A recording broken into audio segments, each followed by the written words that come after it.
যদি এটা দীঘল জাপ দিব লগা হয় তেতিয়াহ'লে ভয় নকৰিবা, কাৰণ এখন বহল নদী এটা সৰু জাপেৰেতো পাৰ কৰিব নোৱাৰি। জীৱনৰ আটাইতকৈ বেছি সুখ সেই কামটো কৰি পোৱা যায় যিটো কাম মানুহে কেতিয়াও কৰিব নোৱাৰিম বুলি কয়। কিছুমান মানুহ যিমানেই বুঢ়া নহওক কিয় তেওঁলোকৰ সুন্দৰতা কেতিয়াও নাযায়, কাৰণ ই চেহেৰাৰ পৰা হৃদয়লৈ প্ৰবাহিত হৈ যায়।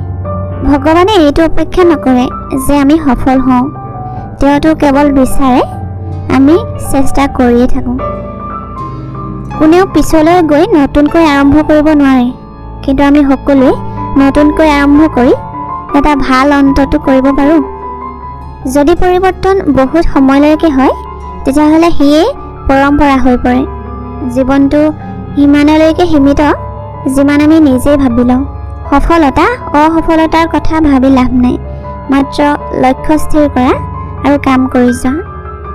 সফলতাৰ ৰাস্তাত ৰ'দে বহুত কামত দিলে, চাহ পোৱা হ'লে শুই যাবলৈ মন গ'লহেঁতেন হয়তো। সফলতাত সুখী হোৱাটো ভাল, কিন্তু তাতকৈও ভাল সফলতাৰ পৰা কিবা এটা শিকাটো। আমাৰ দাম সেইটোৱে নিৰ্ধাৰণ নকৰে যে আমি কোন, এইটোৱে নিৰ্ধাৰণ কৰিব যে আমি নিজকে কি বনাবলৈ গৈ আছোঁ। প্ৰেম বিচৰাটো বেয়া কথা নহয়, কিন্তু নিবিচৰাকৈ সঁচা প্ৰেম পোৱাটোহে বহুত ভাগ্যৱান কথা। প্ৰেম সকলোকে কৰা, কিন্তু সকলোকে বিশ্বাস কেতিয়াও নকৰিবা। পুত্ৰহীনতাৰ বাবে ঘৰখন নাইকিয়া হৈ পৰে, যাৰ ককায়েক ভায়েক নাথাকে তেওঁৰ বাবে দিশবোৰ নাইকিয়া হৈ পৰে। মূৰ্খ, হৃদয়হীন আৰু ধনহীনৰ সকলো নাইকিয়া হৈ পৰে। নিজে কি লক্ষ্যত উপনীত হ'ব বিচাৰিছা সেই কথা সকলোৰে আগত ব্যক্ত নকৰিবা, মাত্ৰ কাম কৰি যোৱা, পৰিণাম নিশ্চয় সকলোৱে বুজিব পাৰিব। যেতিয়া নিজকে অহংকাৰী যেন অনুভৱ হয় তেতিয়া শ্মশানত গৈ অলপ সময় কটাই আহিবা। একোলৈ অহাও নাই, একোলৈ যাবও নোৱাৰা। নিজকে ইমান সবল কৰা যে যি লক্ষ্য পাবলৈ তুমি ভগৱানক বিচাৰি আছা সেই লক্ষ্যই তোমাৰ ওচৰলৈ আহিবলৈ ভগৱানক খাতিৰ কৰি থাকে। কামান্ধ ব্যক্তিয়ে সম্পৰ্কৰ মহত্ব বুজিব নোৱাৰে, সুৰাপায়ীসকলে স্বাস্থ্যৰ মহত্ব বুজিব নোৱাৰে, আৰু স্বাৰ্থপৰ ব্যক্তিয়ে আপোন মানুহৰ মহত্ব বুজিব নোৱাৰে। এই তিনিওজনৰ লগত থকা মানুহে সদায় দুখেই পাই থাকিব। যিয়ে অন্যায়ভাৱে ধন গোটাইছে, জেদত সদায় মূৰ ওপৰ কৰি আছে, এনে লোক নিজৰ ওপৰতে বোজাৰ দৰে, এওঁলোকে ক'তো শান্তি নাপায়।